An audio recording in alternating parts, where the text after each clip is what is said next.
Hi, Jim Kinberg here. I'm cooking for Ellsworth Cooperative Creamery today. This recipe I'm going to be doing for you today is actually a dessert, which is not typical for a cheese curd recipe, but is absolutely delicious. So let's have some fun, let's go outside the box, and let's see what we can do. So we are going to get started. We got to make the pastry. So this is actually kind of an inspiration from apple pie.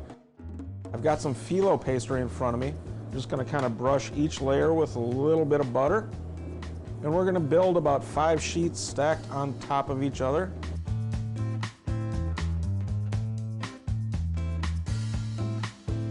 I'm going to just take my knife and I'm going to square this off. Get rid of those rough edges. So we're going to cut these into nice little squares. So right down the middle. So we've got 8 nice little squares. Last, before we go into the oven, I'm going to sprinkle them with just a little bit of cinnamon sugar. So into a 350-degree oven for about 10 minutes. Get it nice and golden brown. Now that we've got our pastries in the oven, they're looking great, we're going to get to work on our apple compote. So I just want to peel these apples. These are some nice, crisp Granny Smith, locally raised apples here. All right, so now that we've peeled our apples, let's go ahead and check on our oven, see how the pastries are doing. All right, let's take a look. Yes, they are nice, golden brown. Those are ready.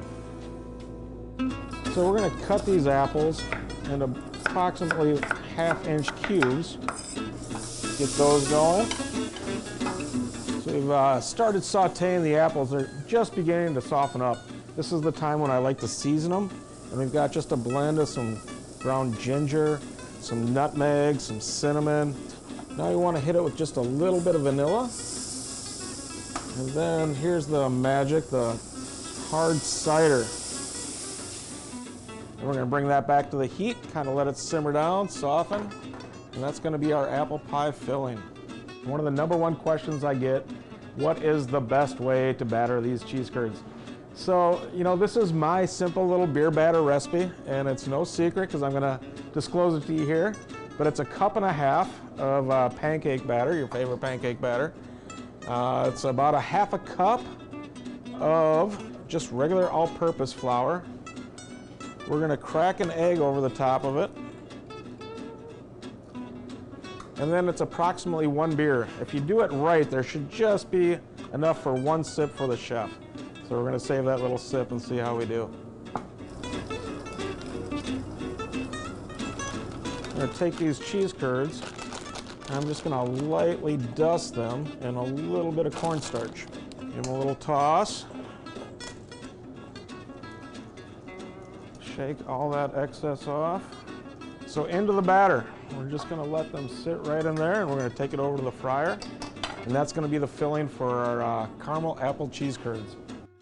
Have our oil heated to approximately 360 degrees, and I want to knock off as much excess batter as possible. You just want that thin, crispy little shell.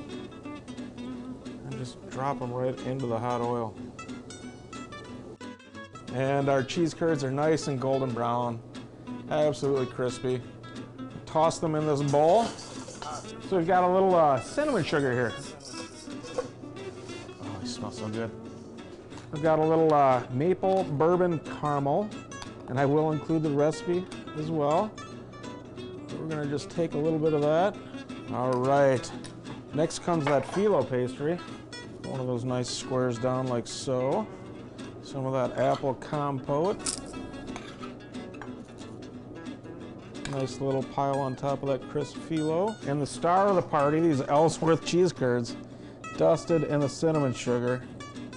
Can't tell you how tasty this dish is. So we're going to garnish it with just a little fresh whipped cream. Scoop that right on the side. A little sprig of the fresh mint. And there you have it, the caramel apple cheese curd compliments of Ellsworth Cooperative Creamery.